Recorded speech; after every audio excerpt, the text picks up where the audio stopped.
Welcome to The Visionary Entrepreneur. My name is Dane Dunlap. And I'm Nicholas Genovese. This is a podcast where we interview entrepreneurs about their story and visions for the future. We're here to create a space to network and to learn from each other's experiences.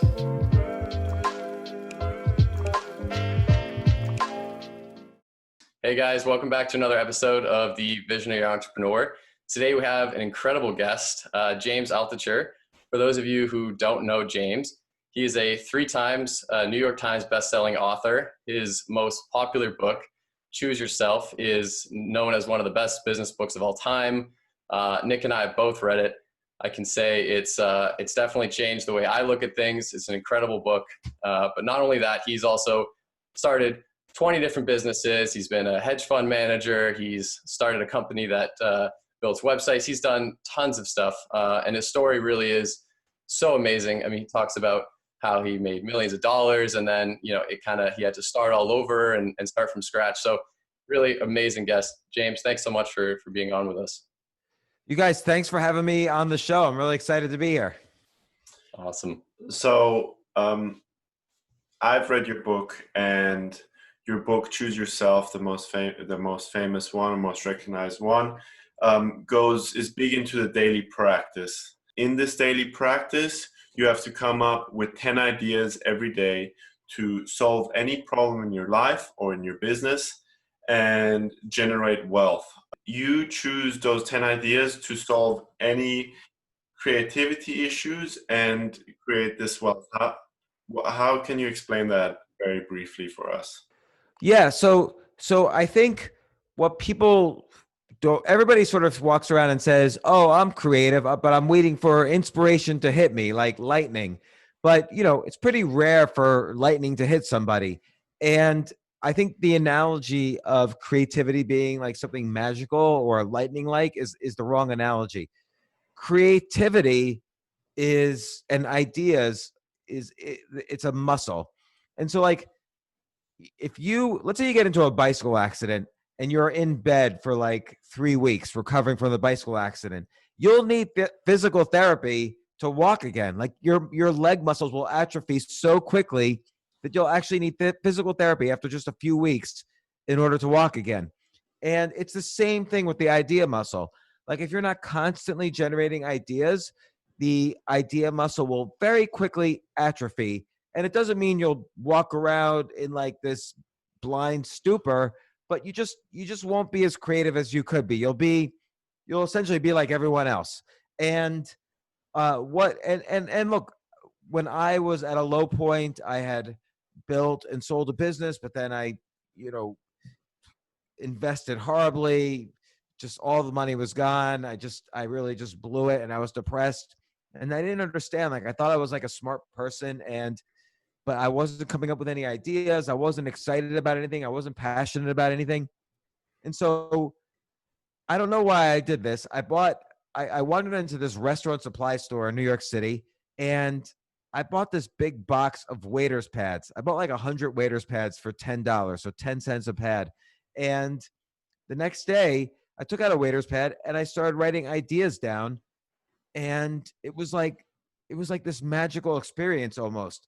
And I'll skip ahead for a second. Like after about 3, 4, 5 months, I really felt like my entire brain had been rewired, and that I was able to just constantly come up with ideas and look at anything and come up with ideas. It was as if like my brain had been rewired to come up with ideas more consistently. But I started writing ideas down every single day, and it was this exercise that built up the idea muscle. And you have to kind of, every day I would come up with like, okay, well, here's my list of what I'm going to come up with 10 ideas for. And I would sit down until I came up with the 10 ideas. And the list has to be kind of just hard enough that around idea number 7, ideas 1 through 7 would be easy. And then 8, 9, 10, I could feel my brain sweating. It was like I would always be, it was almost stupid. Like I'd have to count my list every few seconds. Did I reach 10 yet? Did I reach 10 yet? Oh no, I'm still at 7. I'm still at 8. And so it would usually take me about like 5 to 10 minutes to come up with the first 6 or 7 ideas. And then another half hour to come up, or 20 minutes to a half hour to come up with the batch. But I started doing this every single day, and I would not every, most ideas are bad, right? If you're coming up with 10 ideas a day, that's 3,650 ideas a year. Maybe you have like a couple good ideas a year, not much more. So I don't really keep track of the ideas.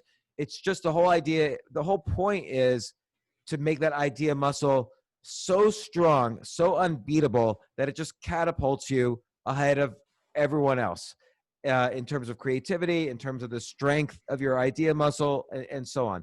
And during those times in my life when I would stop doing this, I would go broke again. It was amazing how correlated coming up with 10 ideas a day was to whether I would go broke or not, or whether I would make money or not.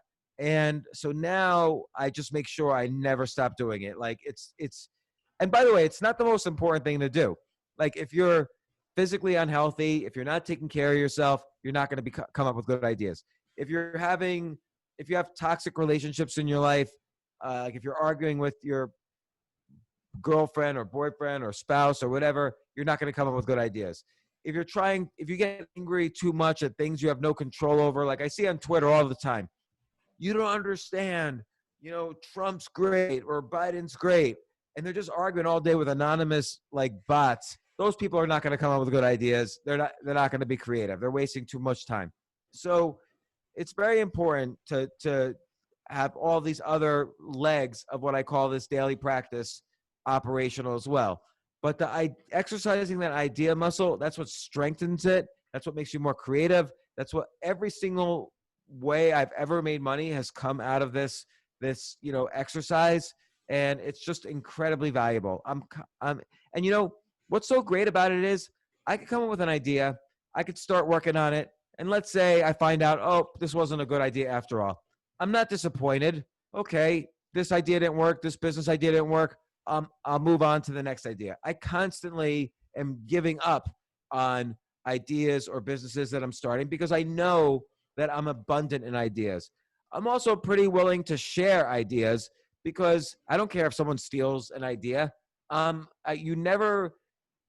People are always like, I used to be a venture capitalist, and people would say, I have this great business concept, but you have to sign an NDA or I can't show it to you, but you really want to see it. And I say, no, thanks. Nobody should be scarce, should have a scarcity complex about their ideas. Always feel abundant about your ideas. Yes, I've had ideas stolen from me, but it's rare. It's very rare.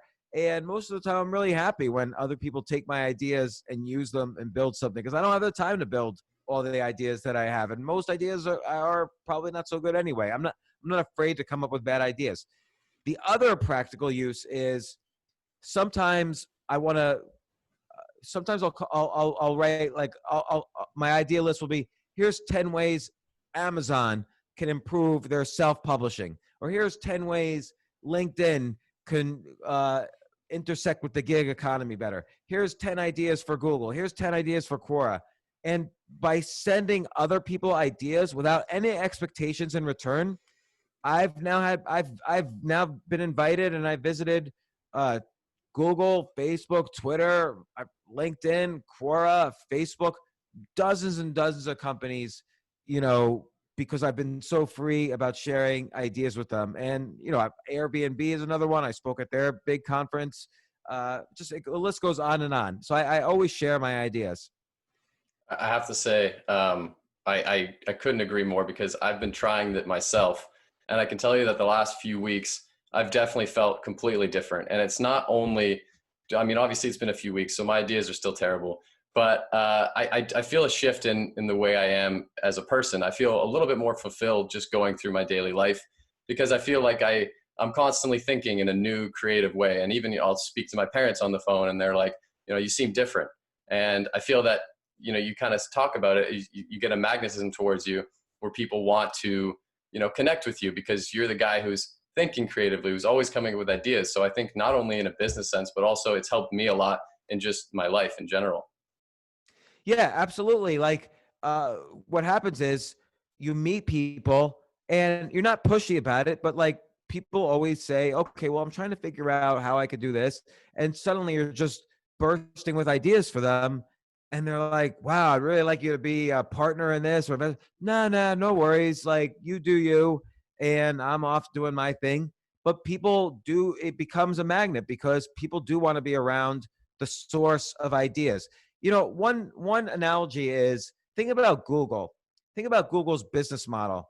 If I go to Google and say, "Hey Google, can you tell me about motorcycles?" Google will say, "Listen, James, we don't know anything about motorcycles, but here are 10 websites that we think are the best websites you should go to if you want to learn more about motorcycles. And by the way, 3 of these websites are paying us, but they're still pretty good." And then Google measures its success by how quickly you leave their website. And so then the next time I have a question like, "Oh, Google, tell me some good restaurants in Miami." Or the next time I think to myself, "Oh, I'm in Miami. Where are some good restaurants?" I'll go back to Google. I know they're the source of information, and they're pretty honest about what they know and what they don't know. So it's the same thing. When you're the source, it's almost like you're using the same business model of Google. And Google's $1.5 trillion company. So if you're individually using the exact same technique as Google, then okay, you might not be worth $1.5 trillion, but you'll be worth something as a result of doing that, as a result of always having ideas, as a result of freely giving them away, as a result of freely helping people without any expectation in return. The energy of that builds up just like it did for Google, and you create this huge value to yourself. Yeah, I couldn't agree more. Another thing I found super interesting about your book is you go over a lot, and I've heard you speak about, kind of being an average Joe, being mediocre, but still being a successful entrepreneur. And one thing that resounds with me is that, we're obviously with this podcast trying to, preach some of the cool things about entrepreneurship, but, not everyone needs to be an entrepreneur per se in a strict sense. But, I find that you can use a lot of the concepts that you talk about and kind of those entrepreneurial ideas to kind of add fulfillment to your life and maybe even, increase yourself in a business sense. So I don't know if you have any opinion on, the fact that you don't need to be an entrepreneur, but you can still use a lot of these techniques. Yeah. For instance, I really do not enjoy entrepreneurship. I've started a bunch of companies. Some of them work, some of them didn't. I invest in startup entrepreneurial companies, but I invested in them because I don't want to do them. Like I remember one time I invested in a company and I called the CEO just to see how things were going. And we were talking, I heard a lot of noise and I said, "Where are you?" And he says, "I'm at the St. Louis airport. I'm waiting for my flight to Tokyo.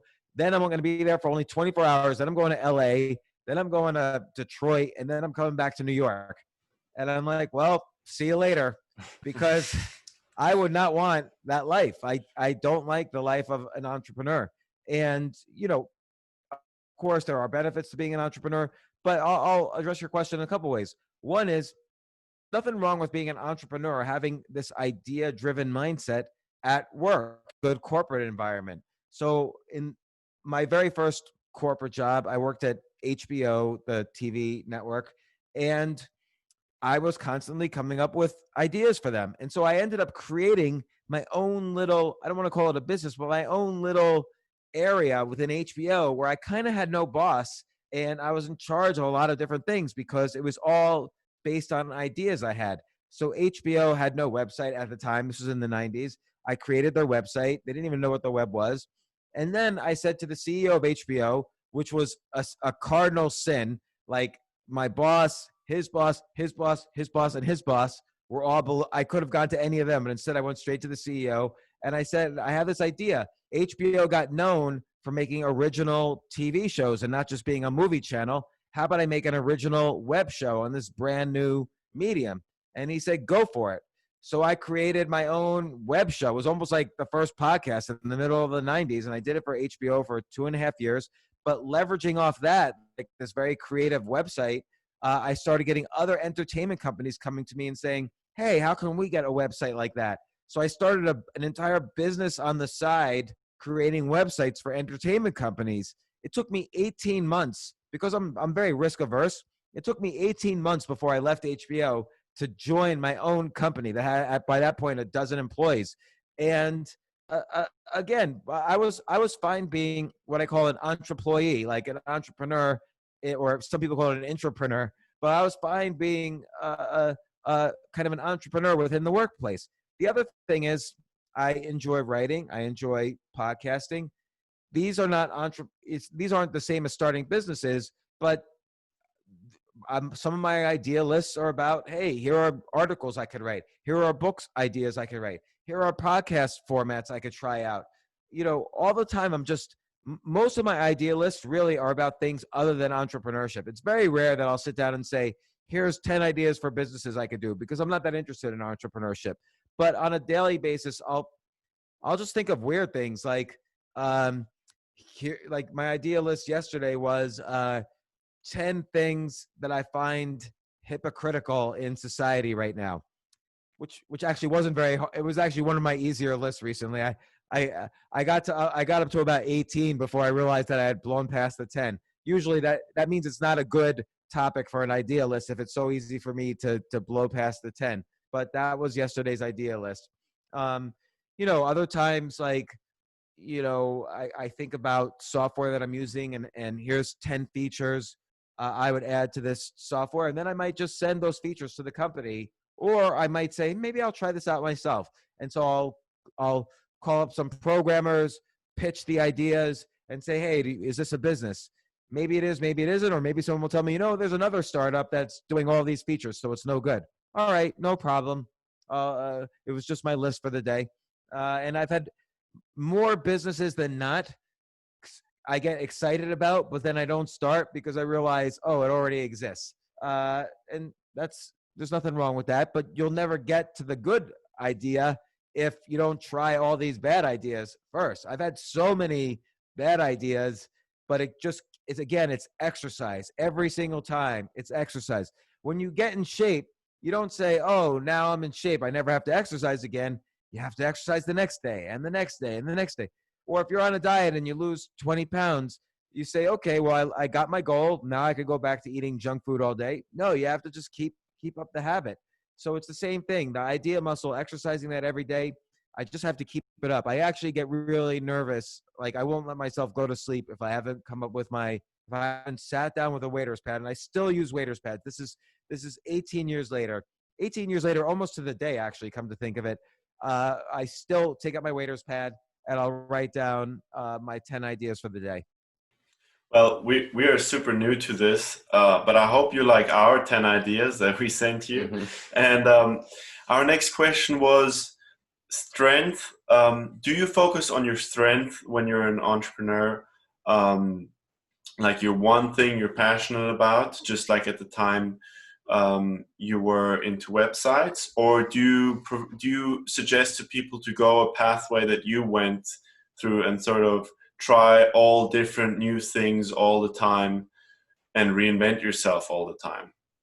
That's a great question, because like my first business, I made websites for entertainment companies. I did the very first AmericanExpress.com, the very first Time Warner.com. I did very first ConEdison.com, which is the utility company in New York. So I did other websites too. But I had a computer science background. Where I went to grad school was one of the first locations for it was one of the first web servers on the planet. And so I was familiar very early on, like 1991, 1992. I was very familiar with the web and how to program for the web very early on. And I was excited about it. I didn't think it was necessarily going to be this big commercial medium, but I knew it was going to be big because I was so excited about it. It was like, it's one of those things where, you always want to do things where your heart and your mind connect, where you could like intellectually see, hey, this is a good idea, but also I'm super excited. So for instance, I could intellectually see why, offering more services at a basketball stadium would be a good idea, but I'm not interested in basketball. So it's not going to be something I'm super excited about making a business around. But passion is a weird thing. You don't have one purpose. That's never the case, but you could have many, many passions. And so, yes, I was passionate about the internet. And so whenever somebody sat me record label, and I do A, B, D, E, F, and G to enhance your presence by creating this website, and here's what we'll do, and blah, blah, blah. So I was very excited about that and very excited about the entertainment possibilities for this new medium. And then later on, the commercial possibilities. But I'm also excited about, sometimes I'm excited about just the mechanics of business.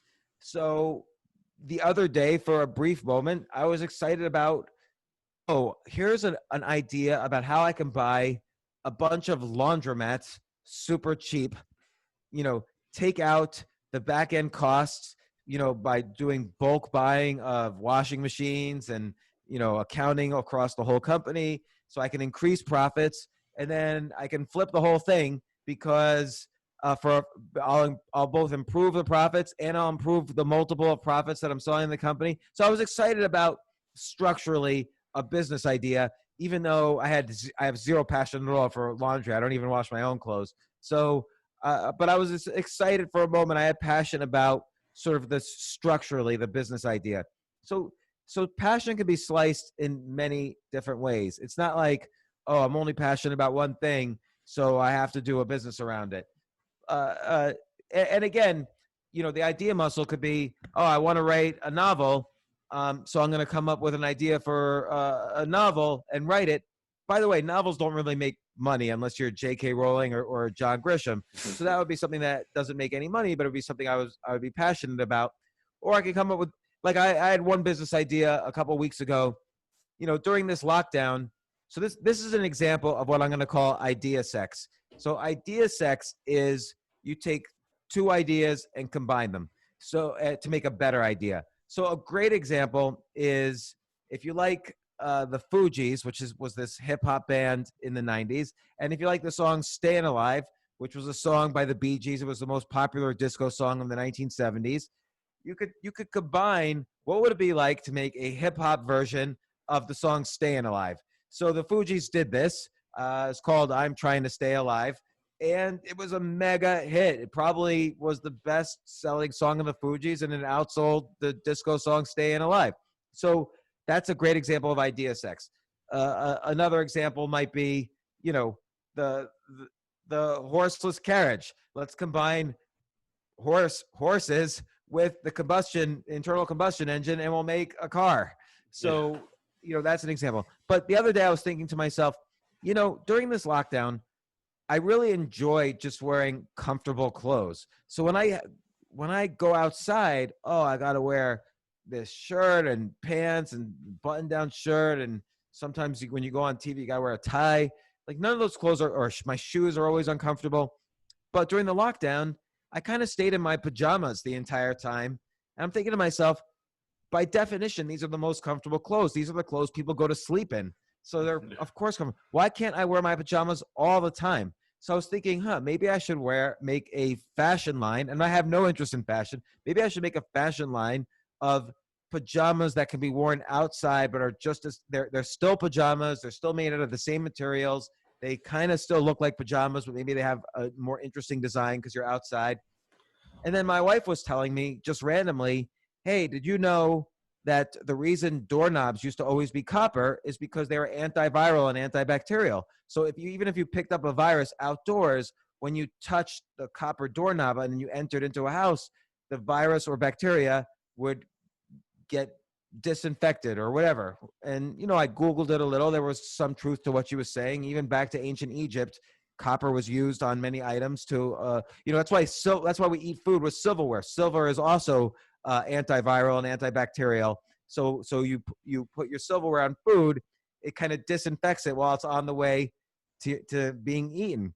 So I was thinking to myself, well, what if I do copper infused pajamas? So that's idea sex. And so now it kind of satisfies some of the basic elements of a good business idea. It would be unique. It would be ultra specific. Like, you have to use copper, and it has to be pajamas. So it's ultra specific, has to be useful. Well, yes, it's comfortable, and it prevents you from getting coronavirus at the same time. Has to be urgent. So yeah, it's urgent because maybe we're going to have a second wave of coronavirus. You better get these copper infused pajamas right now. So there has to be unquestionable proof. Well, if you Google copper and antiviral. There's billions of results. And if you, and obviously we know unquestionably that pajamas are the most comfortable clothes. So it had all these things going for it, and that made it a good business. And now I Google it. Copper and pajamas. There actually is a line of copper infused pajamas, but it happens to be very ugly. So I was thinking there's still room here. It's not as much room as I thought, but there's still some room. You kind of want to be a monopoly when you start a business. You don't want to have a lot of competitors, but I looked at the competitor and I figured, okay, I could design something better than this, and I could probably tell a better story than they could tell. So yeah, here, that's an idea for free, which I still might do, but maybe not. It might be a horrible idea.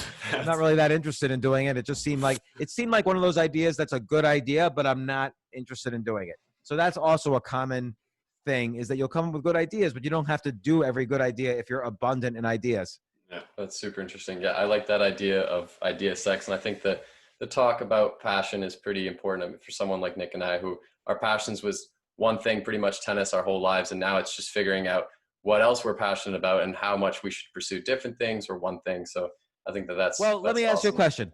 So I see in the background, if you don't mind me saying, that's I can't tell for sure, but that's a picture of Buddha in the background. Yes. Yep. So look at the idea sex between Buddhism and tennis. It resulted in one of the best-selling sports books of all time, The Inner Game of Tennis. Right? That's a book that was written in the 1970s. It's still just as relevant now as it was then, even though tennis coaching and tennis techniques have changed considerably.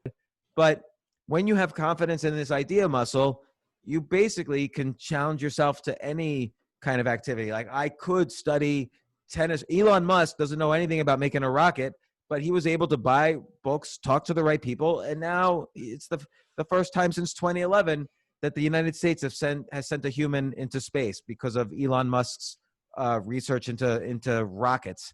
And it's the same thing. So, there's ideas within the world of tennis, or there's ideas that you've gotten from your learning how to be one of the best in the world at something. Can you apply that to something else, like podcasting or entrepreneurship or writing? One thing now is how to be the best in the world at something. So that's a skill you could apply to many fields. So when I was a kid, I was I was the New Jersey junior chess champion. So I was the best chess player under a certain age in New Jersey. And I kind of stopped then. I was a ranked chess master and I stopped playing. But when I was learning other skills, whether it was poker or backgammon or investing or business or other types of gambling, I was able to use the skills I learned, the meta skills I learned from learning chess, I was able to apply to other fields I was interested in. And my guess is that's what's going to happen with you. You don't have to necessarily say, oh, well, what does it look like tennis combined with electric car manufacturing? There might not be an intersection, but this meta skills of getting good at tennis, you could certainly apply to, let's make a new kind of a drone. Let's make a drone the size of a mosquito that will fly around me all the time, all day long, taking video. And every time I hit a little button, the last 15 seconds of video goes straight to TikTok, or, I'm just randomly making it up. But again, it doesn't seem like the skills you learned playing tennis would apply to that, but I bet they would, because you kind of have to, I don't know if there is a drone like that. You kind of have to be the best in the world at making drones. So you have to learn the meta skills you learn while getting great at tennis to do that. Well, that was an awesome answer. Well, we really appreciate your time. This has been awesome. You've been amazing, and like I said, you've helped us incredibly over the last few weeks. Just reading your stuff, just listening to your stuff, I feel like a different person. So I really appreciate everything that you do. Yeah. Oh, well, thanks so much, and thanks for asking me to come on the podcast. I really enjoyed it, and let me know when it comes out. I'm super excited for it.